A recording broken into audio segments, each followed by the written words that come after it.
Hello students, आज हम probability में एग्जांपल्स देखेंगे।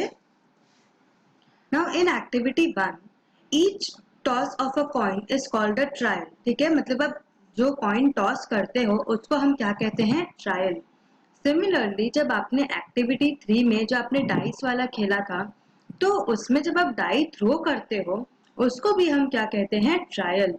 And each simultaneous toss of two coins in activity 4 is also a trial। मतलब आप जितनी बार प्रोबेबिलिटी ढूंढने के लिए कोई कॉइन या फिर आप कोई डाई टॉस करते हो तो उसे हम कहते हैं trial. So a trial is an action which results in one और सेवरल आउटकम। मतलब ट्रायल क्या होता है? एक ऐसा एक्शन होता है जिससे हमें एक या एक से ज्यादा आउटकम मिलता है या मतलब रिजल्ट मिलता है। ठीक है, now late n be the total number of trials. Correct, क्योंकि हमने देखा था कि हम 20 टाइम्स हमने कॉइन टॉस किया, 40 टाइम्स हमने डाई थ्रो किया। करेक्ट, सो जो जितना टाइम्स है उसको n ले लो कि let n be the total number of trials. So empirical probability p of e। E क्या कहते हैं? E is an event. ठीक है, मतलब कॉइन टॉस करना एक इवेंट हुआ, डाई थ्रो करना एक इवेंट हुआ। So the empirical probability P of E, इसको आप कैसे बोलोगे?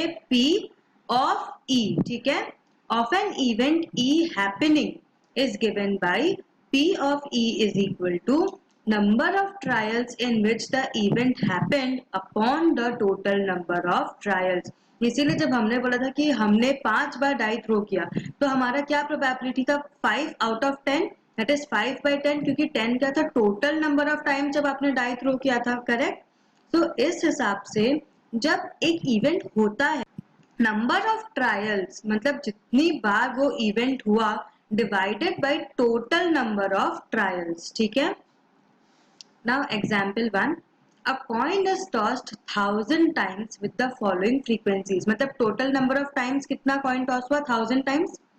हेड कितना है? 455। मतलब जब आपने 1000 टाइम्स कॉइन टॉस किया तो हेड 455 टाइम्स आया एंड टेल 545 टाइम्स आया। ठीक है, compute the probability for each event. हर एक सम में जब भी प्रोबेबिलिटी चाहिए होता है आप वही वाला फॉर्मूला यूज करते हो कि number of trials in which the event happened upon the total number of trials. ठीक है, so since the coin is tossed 1000 times, the total number of trials is 1000। ठीक है, let us call the events of getting a head and of getting a tail as E and F respectively।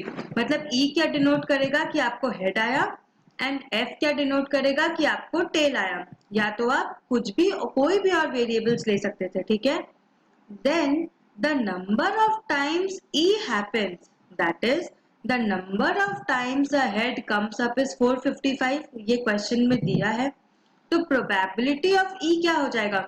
Number of heads upon total number of trials. Number of heads कितना है? 455, that is 455 upon 1000। So P of E कितना है? 0.455। ठीक है, समझ आया? Similarly, probability of getting a tail, that is F। F क्या है? Number of trails और upon total number of trials, क्योंकि कितना tail आया divided by total number of trials कितना था? 545 tails आए जो क्वेश्चन में दिया है। So 545 upon 1000 which is equal to 0.545। ठीक है, अब देखो प्रोबेबिलिटी में एक बहुत अच्छी चीज है जिससे कि आप चेक कर सकते हो आपका आंसर करेक्ट है कि नहीं। जितना भी आप प्रोबेबिलिटी ढूंढोगे उन सब का सम होना चाहिए 1। ठीक है, मतलब यहाँ पे आपने दो प्रोबेबिलिटी ढूंढी, P of E and P of F। तो जो आपको प्रोबेबिलिटी आई उन दोनों को अगर आप ऐड कर दो, that is P of E plus P of F, तो आपको मिलना चाहिए 1। तो यहाँ पे P ऑफ E क्या था? 0.455। P ऑफ F क्या था? 0.545। तो 0.455 प्लस 0.545 इज इक्वल टू 1। ठीक है, मतलब ये 1 हुआ। And E and F are the only two possible outcomes of each trial. मतलब E एंड F को छोड़ के आपको कोई और प्रोबेबिलिटी नहीं मिलेगी, कोई और आउटकम नहीं मिलेगा। समझ आया? 2 coins are tossed simultaneously 500 times, मतलब 2 coins को हमने simultaneously मतलब साथ साथ 500 बार टॉस किया तो हमें ऐसा रिजल्ट आया, we get 2 heads, मतलब दोनों कॉइन में हमें हेड आया कितनी बार, 105 बार। 1 हेड 275 टाइम्स, मतलब एक कॉइन में हेड आया दूसरे में टेल आया। नो हेड मतलब दोनों में क्या आया, टेल एंड टेल, वो कितना है 120 times. Find the probability of occurrence of each of these events, very easy. ये क्या होगा, let us denote the events of getting 2 heads, 1 head and no head by E1, E2 and E3 respectively. हम यहाँ पे E पे क्यों emphasise करते हैं, क्योंकि E डिनोट्स एन इवेंट, ये हमने थोड़ी देर पहले पढ़ा था, इसीलिए यहाँ पे हम प्रेफर करते हैं कि जो भी इवेंट हो आप उसको E लो, ठीक है। सो P ऑफ E1 क्या हो जाएगा, P of E1 will be probability of getting 2 heads upon total number of trials. 2 heads कितना है 105, so 105 upon 500, correct, which is equal to 0.21।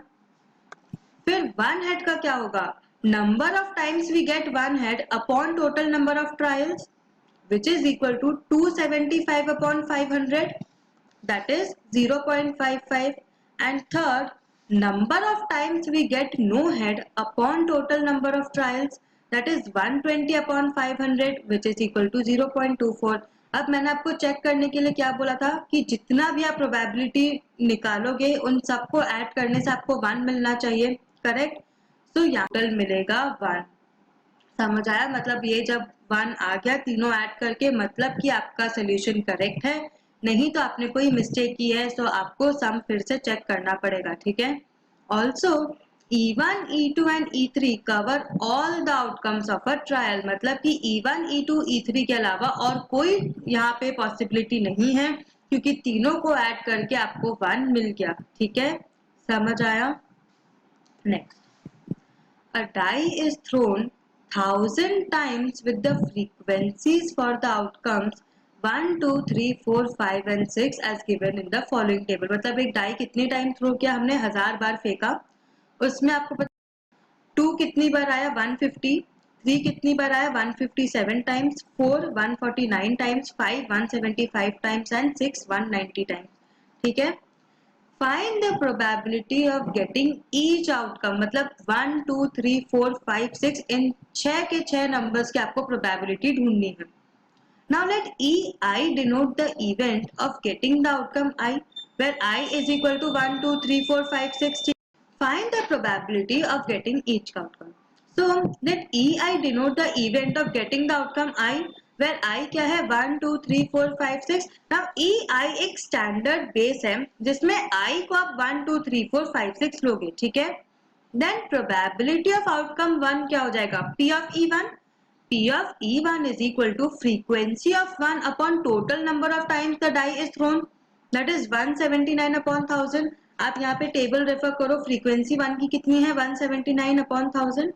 Similarly 2 का क्या हो जाएगा 150 अपॉन 1000, 3 का 157 अपॉन 1000, 4 का 149 अपॉन 1000, 5 175 अपॉन 1000 एंड 6 190 अपॉन 1000, ठीक है। तो कितना मिला P of E1 0.179, P of E2 same, frequency of 2 upon total number of times the die is thrown, या पूरा फॉर्मूला लिखोगे, ठीक है। Similarly P of E2 is equal to frequency of 2 upon total number of times the die is thrown, ये सब पूरा formula हर एक step में जितने भी आपको इवेंट्स निकालने हैं उन सब में करोगे, ठीक है। सो नाउ अब आप क्या करोगे, अब आपको चेक करना है कि आपका आंसर करेक्ट है कि नहीं। तो आप 6 के 6 इवेंट जो आपको प्रोबेबिलिटी मिली उन 6 के 6 प्रोबेबिलिटीज को आप ऐड करोगे, कितना आना चाहिए total 1, very good. So P of E1 plus P of E2 plus P of E3 plus P of E4 plus P of E5 plus P of E6 is equal to 1। Also note that the probability of each event lies between 0 and 1। समझ आया क्यों, क्योंकि sum of all probabilities क्या होता है 1, तो individual probability 1 से ज्यादा हो ही नहीं सकता, एंड ऐसा भी पॉसिबल नहीं है कि प्रोबेबिलिटी आपकी 0 आए, 0 आए मतलब कि वो इवेंट हुआ ही नहीं, बट यहाँ पे तो हम देख रहे हैं कि क्या इवेंट हुआ, करेक्ट। इसीलिए जब भी आप प्रोबेबिलिटी ढूंढते हो वो हमेशा 0 एंड 1 के बीच में ही आता है। And sum of all probabilities is 1। ये तो हम हर एक सम में अभी तक देखे हैं। Now, E1, E2, E3, E4, E5 and E6 cover all the possible outcomes of a trial. Correct? ये भी हमें पता है, तभी इनका सम मिला के हमें 1 मिला। तो जब सम मिला के 1 नहीं मिलता, मतलब कि या तो आपसे कोई प्रोबेबिलिटी छूट गई है या कंप्लीट है। तो फिर मतलब अगर सब प्रोबेबिलिटीज मिला के आपको 1 मिल जाए, मतलब कि आपका सम करेक्ट हो गया है एंड जितने भी पॉसिबल आउटकम्स हैं वो आपने ढूंढ लिए हैं। ठीक है। So what have you learn today? आज हमने प्रोबेबिलिटी में एग्जांपल स्टार्ट किए। एग्जांपल्स बहुत सारे हैं, इसीलिए हम अगले सेशन में भी कंटिन्यू करेंगे। तब तक have a very good practice, क्योंकि इसमें खाली एक फॉर्मूला है जिसके basis very easy chapter, but आपको समझना पड़ेगा। So have a good revision. Thank you.